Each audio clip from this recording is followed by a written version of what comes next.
2월 4일 날 우크라이나와 러시아가 전쟁이 시작되었습니다. 그런데 이게 아직도 진행 중이에요. 그죠?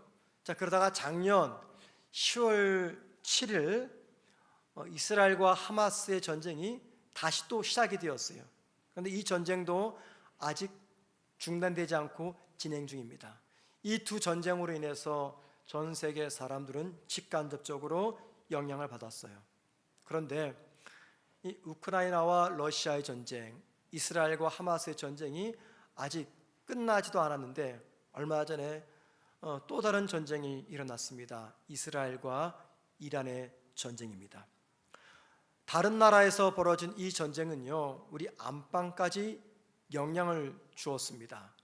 그래서 이 전쟁으로 인해서 높은 물가, 높은 환율, 그리고 높은 이자율, 이런 것들로 인해서 우리 가정에 경제적 먹구름이 끼어들었습니다. 여러분, 이 모든 것들은 무엇을 의미하냐면 삶의 불안정입니다. 이 전쟁 끝에 뭐가 있을지, 전쟁의 결과가 무엇일지, 전쟁이 우리에게 어떤 영향을 줄지, 이 전쟁이 벌어지면 삶의 불확실성을 느낍니다. 그런데 전쟁뿐만 아닙니다. 우리가 살다 보면은요, 삶의 불확실성을 느끼는 것들이 참 많습니다. 그게 무엇입니까? 무엇 때문에 우리가 삶의 불확실성을 느낄까요? 자본주의 국가에서 살다 보니까 제일 큰 문제는 돈 문제일 겁니다.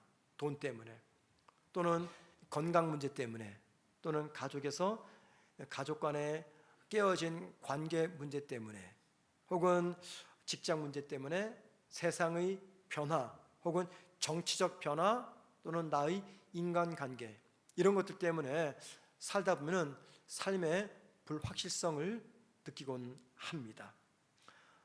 마음의 평안은요, 삶이 안정적일 때 찾아오는 특징입니다. 하지만 반대로 삶이 불확실할 때 제일 먼저 찾아오는 거, 그게 뭘까요? 미래에 대한 염려와 불안과 두려움입니다. 성도들 중에는 갑자기 찾아온 어떤 삶의 문제 때문에 이 편안하게 살아가다가 갑자기 삶의 불확실성 세계 속으로 들어간 성도들이 있습니다. 그때 평안보다도 불안과 두려움을 느껴요. 무엇에 관해서요? 현재의 삶과 특별히 곧 다가올 미래의 삶에 대해서 불안감을 갖게 만듭니다. 자, 불안과 두려움에 밀려오는 이 삶의 불확실성 가운데서 우리가 어떻게 하면 평안을 누릴 수 있을까? 오늘 저는 설교를 통해서 여러분과 이 문제를 함께 생각해 보려고 합니다. 헤롯이 유대인들의 환심을 사기 위해서 야고보 제자를 죽였습니다. 그랬더니 유대인들이 너무 기뻐하는 거예요. 그러자 조금 더 욕심을 내가지고 이번에는 베드로를 잡아 죽이기 위해서 감옥에 가뒀습니다. 베드로를 그 즉시 죽이지 못한 이유는 그때가 무교절이 시작되는 이스라엘의 절기의 시작이었습니다. 무교절은요, 이스라엘 사람들이 오래전 애굽에서 출애굽해서 이 광야길을 지나갔던 그때를 기억하면서 지켰던 절기입니다. 보통 일주일간 지켰다고 합니다. 베드로는 7일 동안 감옥이라고 하는 삶의 불확실성 속에서 지내야 했습니다. 헤롯 아그리빠는요, 베드로를 즉시 죽이지 않고 감옥에 가뒀던 이유는 혹시라도 많은 사람들이 몰려오는 무교절에 사람을 죽이게 되면 큰 폭동이 일어날까, 이게 두려웠기 때문입니다. 무교절 같은 절기가 되면은 이스라엘 전역뿐만이 아니라 전 세계에서 유대인들, 디아스포라인들이 또는 유대교를 믿는 신앙인들이 종교의 도시였던 예루살렘으로 몰려옵니다. 한 100만 명 이상이 찾았다고 합니다. 그 당시 예루살렘의 인구가 3, 4만 명 정도입니다. 작은 도시예요. 그곳에 100만 명이 찾아오면요, 이건 엄청난 사람들이 몰려오는 거죠. 그때 통치자들이 제일 두려워한 것은 밀란이었다고 합니다. 밀란. 그런데 만약에 그때 베드로를 죽이게 되면, 기독교 수장이었던 베드로를 죽이게 되면 많은 그리스도인들이 참지 못하고 반란을 일으킬까 봐, 이게 두려워서 헤롯은 베드로를 그 즉시 죽이지 않고 무교절 절기가 끝날 때까지 감옥에 가둬놓고 그때를 기다린 겁니다. 무교절이 끝나면 처형하기 위해서 당시 유대인들은 무교절을 7일 동안 지켰습니다. 자, 6절 말씀 보면 이런 말이 있어요. 잡아내려고 하는 전날 밤에 누가 누구를 잡아냅니까? 헤롯이 베드로를 잡아내려고 하는 전날 밤에, 여기 전날 밤에라는 시간적 표현은요, 무교절 명절이 끝나기 전밤, 이걸 의미합니다. 자, 그러니까는 지금 베드로는요, 이 감옥에 며칠째 갇혀 있냐면 7일째 갇혀 있는 겁니다. 그리고는 몇 시간 뒤에는 예정된 참수형을 당해야 됩니다. 그런데 하나님은 무교절이 끝나기 전날 저녁 그 시간에 베드로를 구하셨습니다. 자, 오늘 본문을 보면서 두 가지 질문이 떠오릅니다. 첫 번째 질문은요, 하나님이 베드로를 이 감옥에서 구출하셨다면, 또 그게 하나님의 원하심이었다면 왜 하나님은 베드로가 감옥에 갇힌 첫날부터 혹은 둘째 날, 셋째 날이 아닌 맨 마지막 날, 이제 몇 시간 뒤면 참수형을 당해야 되는 그때 베드로를 구하셨는가라는 겁니다. 왜 첫날부터 구하지 않았는가? 이게 떠오르는 질문입니다. 이에 대한 답은요, 두 번째 질문에 대해서 생각해보면 답을 찾을 수가 있습니다. 자, 두 번째 질문이 뭐냐면, 여러분, 베드로가 이제 감옥에 갇혔습니다. 몇 시간 뒤면 참수형을 당할 것을 본인도 알고 있었습니다. 그런데 오늘 본문 말씀 보면 감옥에서 잠을 잤다라고 말합니다. 어떻게 이런 상황 속에서 그것도 편안하게 단잠을 잘 수가 있었는가라는 거죠. 몇 시간 되면 목이 잘립니다. 근데 편안히 잠을 자요. 베드로는요, 그의 동료 야고보가 참수형을 당해 죽은 것을 알고 있었습니다. 본인도 지금은 살아있지만 잠시 뒤에는 똑같이 참수형 당할 것을 알고 있었습니다. 그는 분명히 감옥에 갇힌 첫날 저녁 하나님께 기도했을 겁니다. 하루, 이틀, 사흘 계속 기도했을 거예요. 근데 시간이 지나도 하나님으로부터 응답이 없습니다. 나흘, 닷새, 엿새 계속 시간이 지나고 기도해도 그 상황은 개선될 기미는 보이지 않았습니다. 그리고 마침내 몇 시간 뒤 사형장에 끌려가 사형장의 이슬로 사라지게 될 지경입니다. 시간은 계속 흘러가는데 하나님의 구원은 아무런 조짐도 보이지 않고 있습니다. 여러분, 보통 사람들 같으면 이때 어떤 반응을 보여야 이게 정상입니까? 지금 베드로는요, 삶의 불확실성 상황 속에 놓여 있습니다.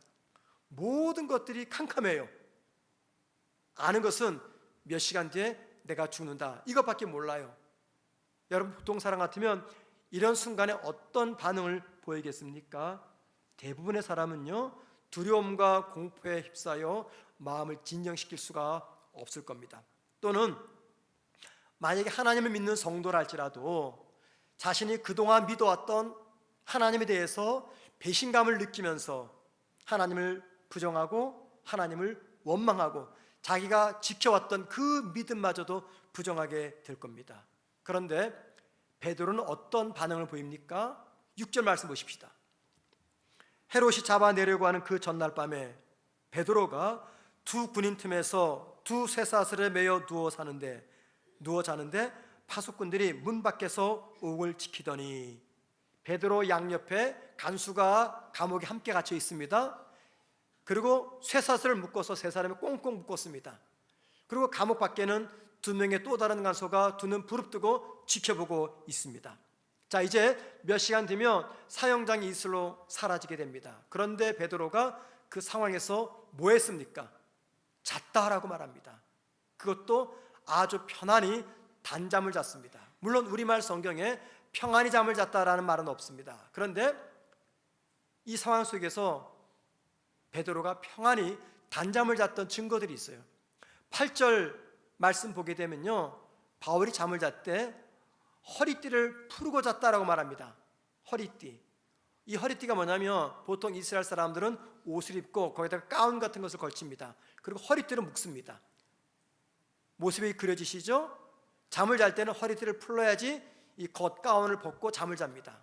그런데 8절 말씀 보면은 허리띠를 풀고 겉옷도 벗고 그리고 잠을 잤다라고 말합니다. 베드로가 감옥에서 옷을 입은 채 꾸벅꾸벅 존 게 아니에요. 그냥 단잠을 늘어지게 자고 있는 겁니다.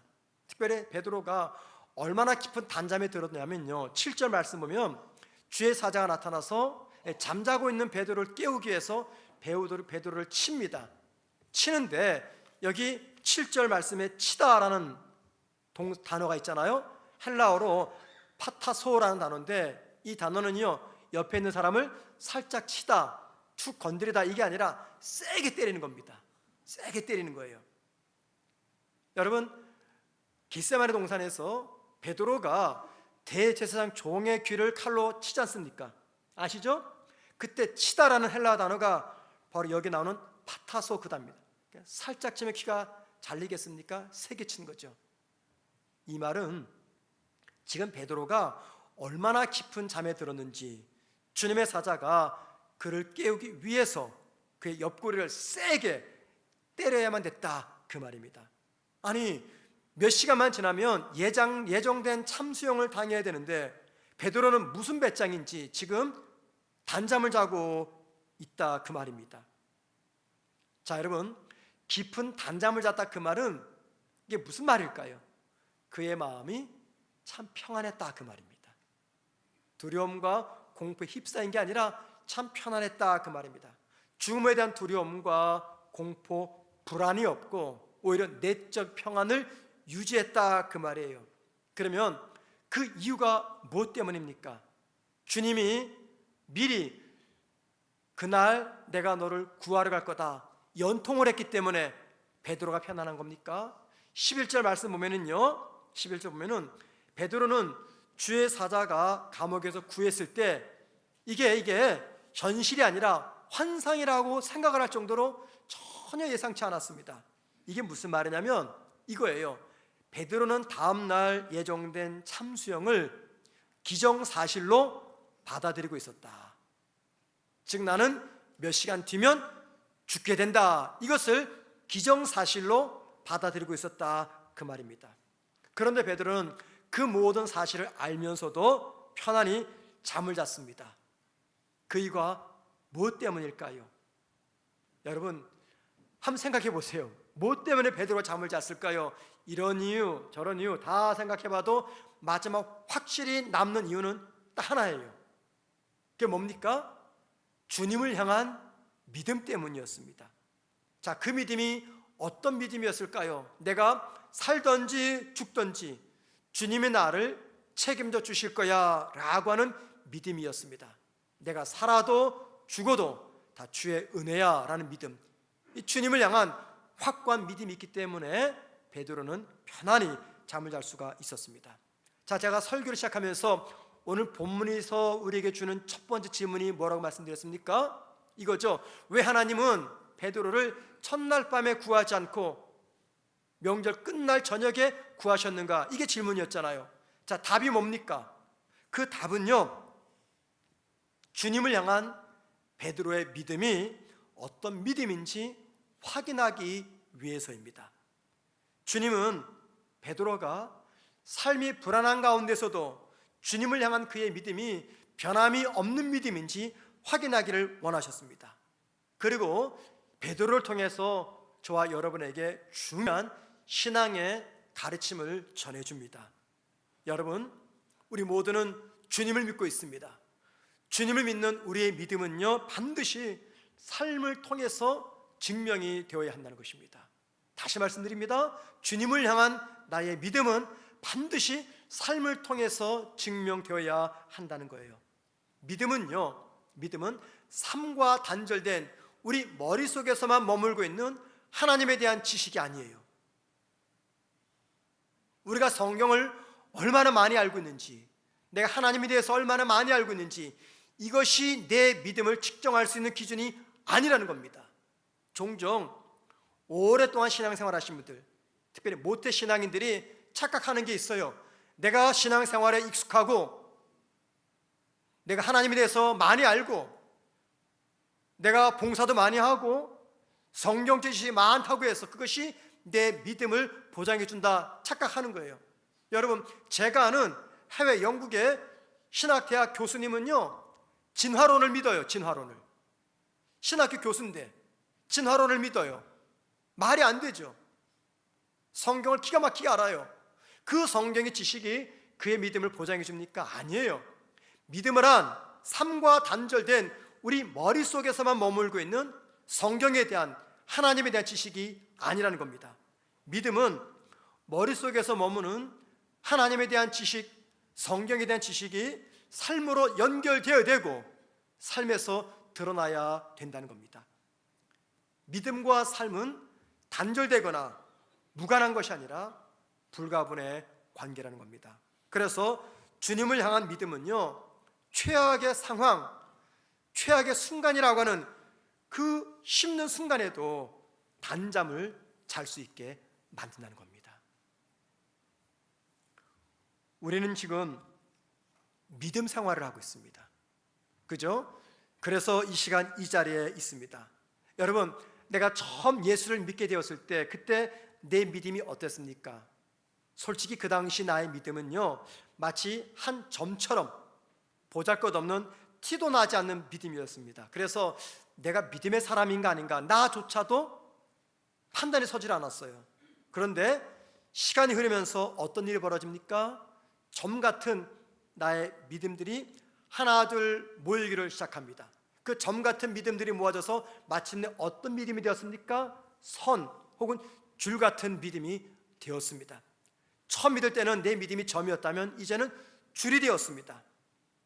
그리고 점들로 이어진 믿음의 선, 믿음의 줄은요, 나의 삶을 하나님과 이어주었습니다.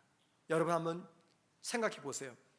점이 아니라 선으로 된 나의 믿음이 나의 삶을 하나님과 연결시켜 준다면 내 삶에 어떤 일이 일어날까요? 한번 좀 생각해 보시기 바랍니다.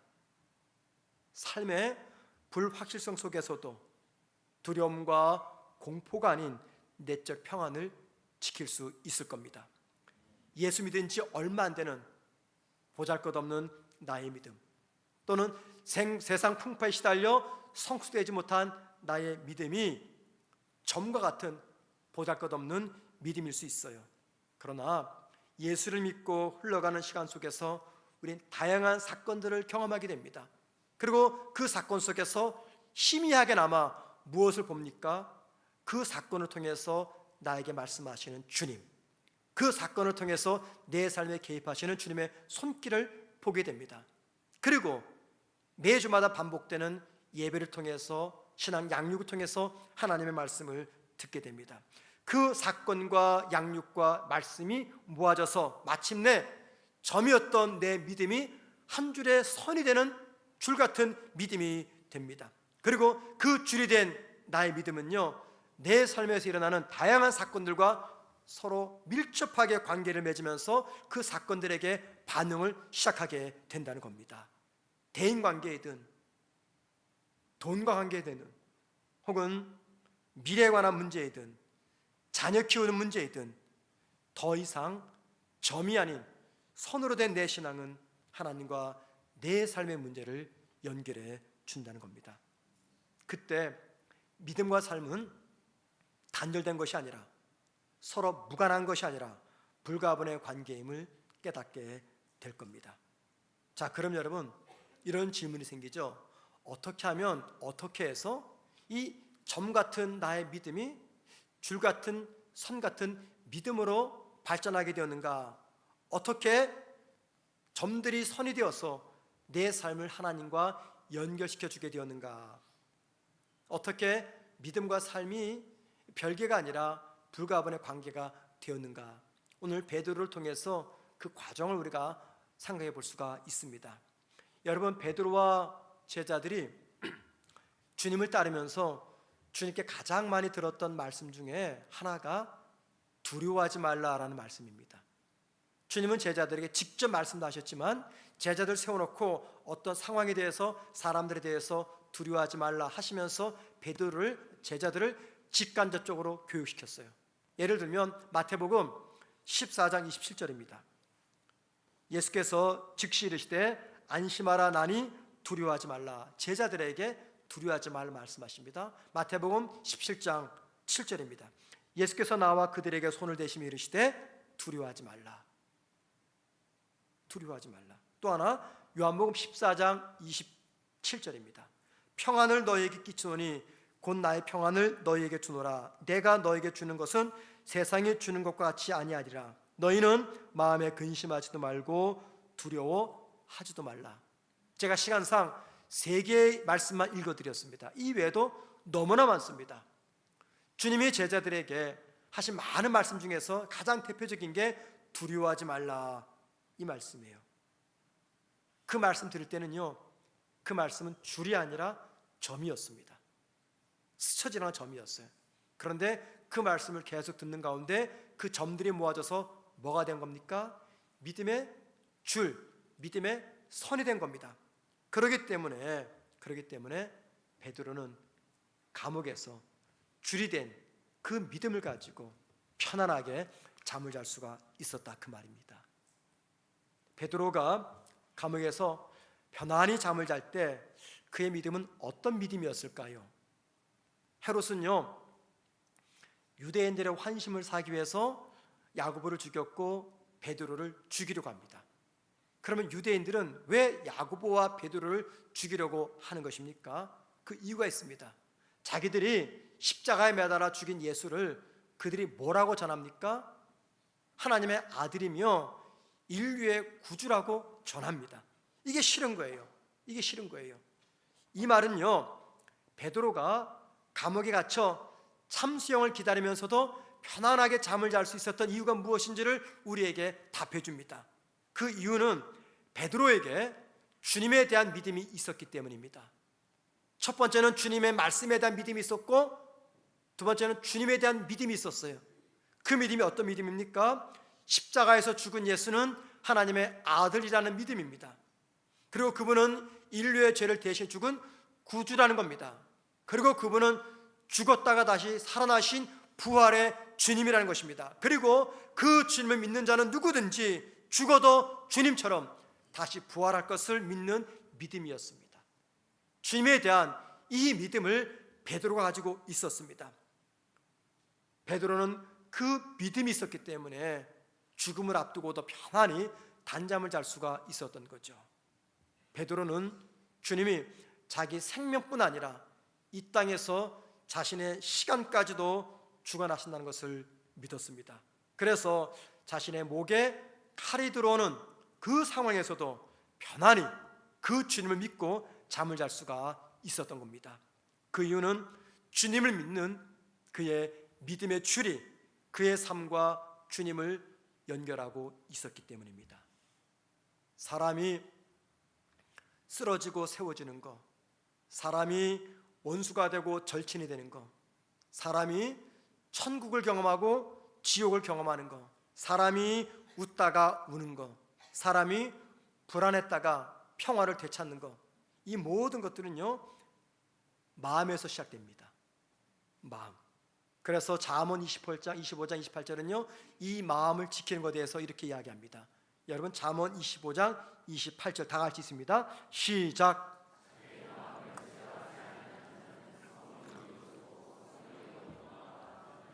예, 고대 시대 때는요, 이 성 중심의 사회입니다. 성이 세워지면 그 성 안에 들어 살져요. 그러면 성 안에만 있으면 일단 안심입니다. 그런데 만약에 성벽이 무너졌다, 이게 뭘 의미합니까? 이제 우리 민족 끝났다, 그 이야기입니다. 그래서 성벽이 무너지면 망하는 겁니다. 주님께서 무슨 말씀하시냐면 마음 지키지 못하면 다 망하는 것이다, 그 말씀합니다. 그럼 여러분, 무엇으로 우리의 마음을 지킵니까? 베드로가 우리에게 그 답이 뭔지를 알려줘요. 믿음의 줄로 우리 마음을 지킬 수 있다 이야기합니다. 그 믿음의 줄이 어떻게 형성되었습니까? 만약에 나한테 믿음의 줄이 있다면 그 믿음의 줄이 어떻게 형성되었을까요? 예수를 믿고 난 뒤 지금까지 매주마다 들었던 하나님의 말씀들, 읽었던 말씀들, 그때는 그게 점이었습니다. 티도 나지 않았습니다. 나한테 아무런 영향도 주지 않았습니다. 도전도 주지 않았어요. 말씀대로 살아야지 결단도 하지 않았습니다. 그런데 수없이 들었던 그 말씀들이 그때는 점이었지만 그 점 같은 말씀들이 모아져서 마침내 오늘 나한테는 이게 줄이 된 겁니다. 그래서 믿음의 줄이 나의 삶을 하나님과 연결시켜 준 것이에요. 예수를 믿고 지금까지 살면서 내 삶에 찾아오셨던 하나님의 방문, 하나님의 일하심, 하나님의 손길, 내 기도에 응답하신 하나님의 신실함, 이런 모든 것들이 그때는 점이었습니다. 그때는 좋았지만 돌았으면 또 잊어버리는 점과 같았어요. 그런데 그 점들이 하나 둘 모이면서 지금 뭐가 됐습니까? 줄이 되었어요. 줄. 그래서 어떤 상황이 와도 나는 내 삶을 하나님과 그 믿음의 줄로 연결해서 내 삶을 이해합니다. 이렇게 생긴 내 믿음의 줄이 뭘 지킵니까? 내 마음을 지키는 거예요.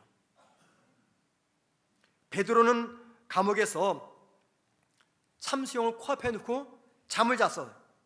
왜 그랬을까요? 그것은요, 그의 믿음의 줄로 두려움에 쌓인 그의 마음을 지킬 수 있었기 때문입니다. 자신의 생명과 시간을 주관하시는 주관하신 주님께서 자신을 살려주시면 그것도 감사하고, 만약 자기를 죽게 하시면 그건 역시 하나님의 선한 뜻임을 믿는 믿음의 줄로 자신과 주님을 연결해서 믿음의 줄로 자신의 마음을 지켜서 편안히 잠을 잘 수가 있었다, 그 말입니다. 그래서 여러분, 로마서 8장 28절 말씀, 그 유명한 로마서 8장 28절 말씀은요, 아무에게나 적용되는 말이 아닙니다. 바로 이런 경우, 이런 베드로에게 적용될 수 있는 말씀입니다. 다 같이 읽습니다. 시작. 우리가 알거니와 하나님을 사랑하는 자 곧 그의 뜻대로 부르심을 입은 자들에게는 모든 것이 협력하여 선을 이루느니라. 모든 것이 협력하여 선을 이룬다. 이게 누구에게만 해당되는 말씀이냐면요, 베드로처럼 자신의 삶을 하나님과 연결해서 마음을 지키는 성도들, 그런 성도들에게 이 말씀은 능력이 돼서 그의 삶에서 하나님의 살아계심을 증거하게 될 것입니다. 우리는 아버지가 되시는 하나님은 나의 생명, 나의 시간을 당신의 뜻과 섭리에 따라 이끄신다라는 믿음을 가지고 있는 믿음의 사람들입니다. 여러분에게 이 믿음 있으십니까? 내 아버지가 되신 하나님은 나의 생명과 나의 시간을 당신의 뜻과 섭리에 따라 인도하신다, 이 믿음이 있으십니까? 하나님을 향해서 이 분명한 믿음을 가지고 있는 성도라면요, 이렇게 고백합니다. 삶도 죽음도 모두가 다 하나님께로부터 주어집니다. 그런즉 나는 사나 죽으나 주님의 것입니다. 삶과 죽음 모두가 다 하나님께로부터 주어집니다. 그래서 나는 사나 죽으나 주님의 것입니다. 여러분, 이 고백을 가지고 한번 우리 삶을 점검해 보자고요. 우리 삶이 어떻습니까? 매일 편안합니까? 매일 내 기대 이상으로 좋은 삶입니까? 그럴 분도 계시지만 대부분은 그렇지 않습니다. 늘 불안합니다. 왜 불안할까요? 이유는요, 내일이라는 시간이, 미래라는 시간이 내 시간이 아니기 때문이에요. 내 시간은 지금 여기까지입니다. 1분 뒤, 10분 뒤 어떤 일이 벌어질지 몰라요. 누구도 10분 뒤 미래의 일을 예측할 수가 없습니다. 그래서 우리는 항상 불확실성에서 살아가고 있습니다. 우리의 삶은요, 늘 이 긴장 속에서 가슴 조이는 그런 삶을 살아갑니다. 그래서 잠을 자려고 누웠는데 잠을 이루지 못하고 밤을 지새는 날이 참 많은 겁니다. 그 이유가 무엇 때문입니까? 불안과 두려움이 내 마음을 차지했기 때문이에요. 불안과 두려움이 내 마음을 차지했기 때문이에요. 여러분, 왜 불안해하십니까? 왜 평안을 잃었습니까? 그것은요, 하나님께 내 삶을 온전히 맡기지 않았기 때문입니다. 하나님께 내 삶을 온전히 맡기지 않았기 때문이에요. 만약에 하나님 앞에 내 삶을 온전히 맡긴다면 우린 이렇게 고백할 수 있을 겁니다. 하나님, 다 맡겼습니다. 다 맡겼습니다. 내 생명도, 내 가정도, 내 일터도, 내 미래도, 내 자식도 모두 다 하나님께 다 맡겼습니다. 그러므로 내 삶은 다 하나님의 것입니다. 하나님께서 알아서 하십시오 라고 고백한다면 여러분, 우리 마음속에 평안이 찾아올까요? 불안이 찾아올까요? 평안이 찾아옵니다. 우린 기도할 때마다 하나님께 무언가를 맡깁니다. 우리 기도 시간 대부분은요, 다 하나님께 뭔가를 맡기는 거예요. 뭐 돈 문제, 가정 문제, 취직 문제, 결혼 문제, 건강 문제, 자식 문제 다 맡깁니다. 그리고 그렇게 맡기면서 기도할 때 하나님께서 꼭 내 기도 들어주실 것 같아요. 그래서 확신에 찬 목소리로 기도 중에 아멘, 믿습니다 이렇게 화답을 합니다. 그런데 기도가 끝나고 눈을 뜨는 순간 어떤 말 합니까? 야, 이거 큰일 났네. 이거 어떻게 하지? 이거 어떻게 풀지? 이 문제가 언제 해결될까? 이렇게 말을 합니다. 눈을 뜨는 순간 다시 걱정이 시작됩니다. 눈을 감고 기도할 때는요, 내 인생의 모든 문제를 하나님께 맡겼어요. 근데 기도가 끝나고 눈을 뜨는 순간 우리는 어떻게 하는지 아십니까? 하나님께 맡겼던 그 문제들을 다시 회수해 옵니다. 회수해 와요. 하나님, 내 거 주세요. 회수해 옵니다. 이에 관해서 베드로가 무슨 말씀하는지 아십니까? 베드로전서 5장 7절 8절. 먼저 7절 보세요. 너희 염려를 다 주께 맡기라. 이는 그가 너희를 돌보심이라. 염려를 다 맡겨라. 이는, 왜냐하면 그 말이죠. 왜냐하면 그 염려를 주님께서 맡아주시기 때문이다라는 겁니다. 베드로가 이 말씀, 너희 염려를 다 주께 맡겨라. 이는 그가 너희를 돌보심이라, 이 말씀을 할 때 어떤 생각을 했을까요? 베드로에게 어떤 간증이 있습니까? 오늘 본문에 나온 간증, 감옥에 갇혀서 몇 시간 뒤에 예정된 참수형을 당해야 되는데 본인이 전혀 생각조차 못했는데도 하나님께서 자신을 살려내신 이야기, 이것을 생각하지 않았을까요? 그래서 말합니다. 염려를 다 주께 맡겨라. 왜냐하면 그 주님이 너희를 지켜주시기 때문이다. 그런데 여러분, 베드로가 거기만 얘기하지 않죠. 그 다음 8절에서 뭐라 말합니까? 보세요. 근신하라, 깨어라. 너희 대적 마귀가 우는 사자같이 두루다니며 삼킬자를 찾나니. 마귀가 우는 사자같이 두루다니면서 삼킬자를 찾고 있다라고 말하는데, 자 여러분, 물어볼게요. 마귀가 삼키기 위해서 찾아다니는 대상이 누굽니까? 7절에서 나와잖아요. 누굽니까? 염려하는 사람, 걱정하는 사람, 두려워하는 사람, 그런 사람들을 우는 사자처럼 찾아다니고 있다. 왜요? 삼키려고, 그의 믿음을 파괴시키려고, 자기의 종으로 삼기 위해서 염려하는 자, 근심하는 자, 두려워하는 자를 특별히 찾고 있다, 그 말입니다. 사탄의 공격 1차 대상은요, 염려하는 성도입니다. 두려워하는 성도입니다.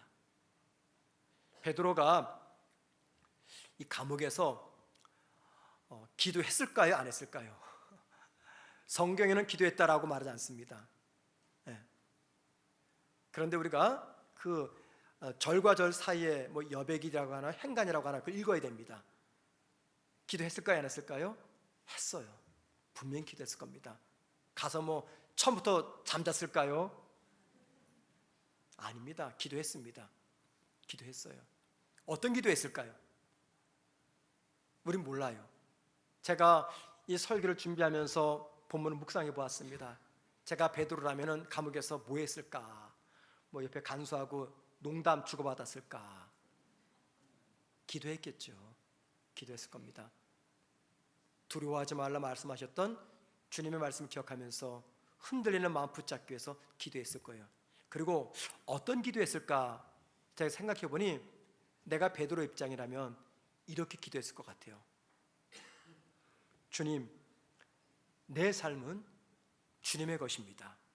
내 운명은 주님 손에 달려 있습니다. 주님, 나의 모든 것을 맡깁니다.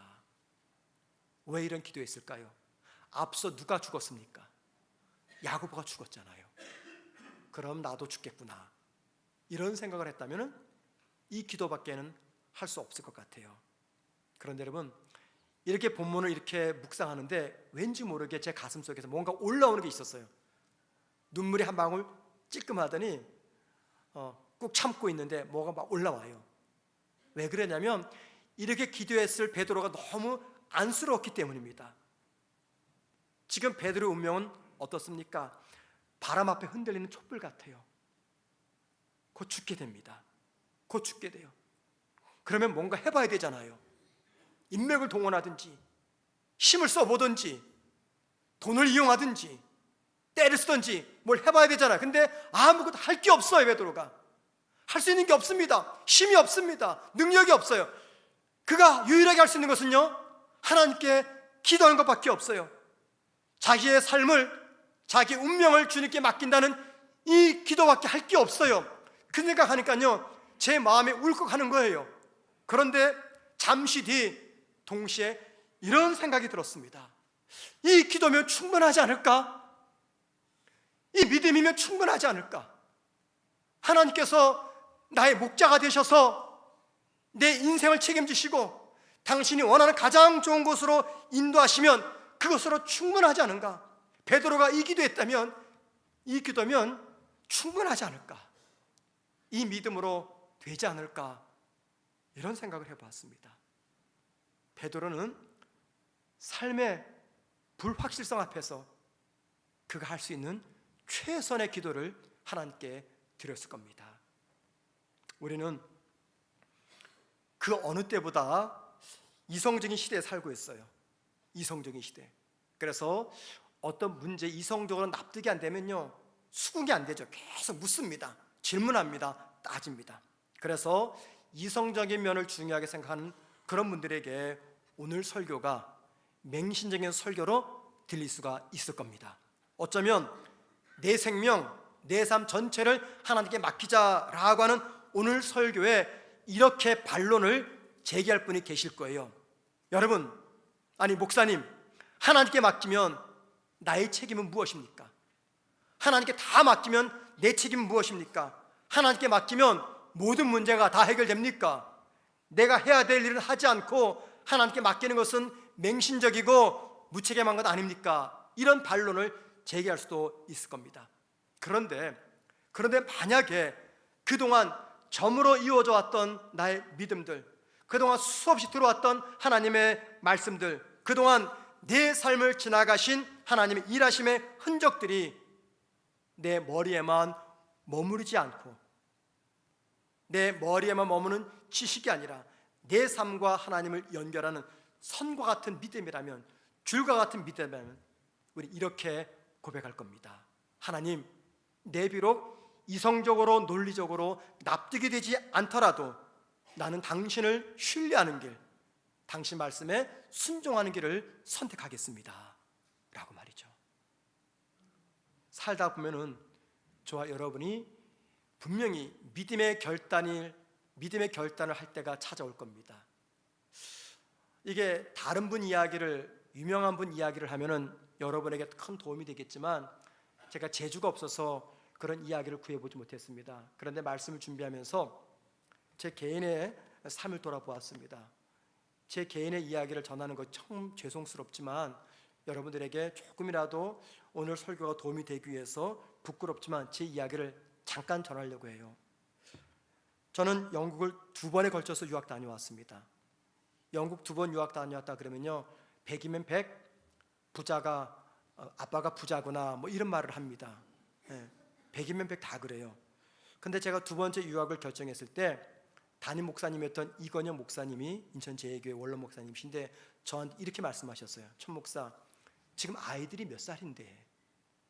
그때 제 딸이 중1이었고 둘째가 5학년이었습니다. 아이들이 몇 살인데 왜 당신 생각만 하냐 이거였습니다. 제가 그 말을 듣는 가운데 제가 짧은 시간이지만 생각해 보았어요. 내가 무책임한 아빠일까? 그러다가 제가 그 말에 동의하지 않았던 이유가 있습니다. 지금까지 내 삶을 책임지신 하나님이라면 나와 별개인 내 자녀들의 인생을 책임지지 아니하실까? 저는 2번째 유학을 결심한 이유가 있습니다. 첫 번째 유학 갔을 때 3년 동안 하나님 일하심을 많이 보았습니다. 물론 매일마다 기적이 아니었어요. 때로는 시련도 고통도 겪었지만 그때마다 하나님의 일하심을 보았습니다. 제가 시간상 말씀을 드리지 못하지만 기가 막힌 하나님의 은혜들을 저희는 보았습니다. 그건 저한테는 분명히 점이었어요. 근데 다 마치고 돌아왔을 때 제 마음속에는 점 같은 그 순간들이, 3년의 순간들이 큰 줄이 된 겁니다. 지워지지 않는 줄이 된 겁니다. 누가 지우려고 해도 절대 지워지지 않는 분명한 믿음의 줄이 된 겁니다. 그래서 주변에서 반대했지만 처음 나를 도우신 하나님이라면 두 번째도 하나님 나를 도우실 것이다. 그런 믿음과 신뢰를 가지고 무일푼, 첫 번째 유학은 전세금이라도 있었죠. 두 번째는 무일푼으로 정말 무책임하게, 하지만 저한테 분명하게 선명하게 그려진 그 믿음의 줄이 있었기 때문에 과감하게 두 번째 영국을 향해서 떠날 수가 있었던 겁니다. 사랑하는 성도 여러분, 어떤 문제 때문에 두려워하십니까? 어떤 문제 때문에 삶의 불확실성을 경험하고 있습니까? 그동안 여러분들이 들으셨던 하나님 말씀, 그동안 여러분들이 삶에서 경험한 하나님의 일하심의 흔적들을 떠올려 보십시오. 그냥 점으로 놔두지 마시고 그 점들을 모아서 선명한 믿음의 줄로 만들어 보십시오. 그리고 그 줄로서 여러분의 삶과 하나님을 연결시키십시오. 그리할 때 베드로처럼 그 어떤 상황 속에서도 저와 여러분은 내 마음을 지키면서 편안히 단잠을 자면서 베드로의 11절 고백처럼 내가 이제야 참으로 알았습니다. 내가 이제야 참으로 하나님은 살아계신 하나님임을 알게 되었습니다. 그런 고백하기를 주님의 이름으로 축원을 드립니다. 우리 찬양 세상 흔들리고 이 찬양하면서 준비하신 헌금들입니다.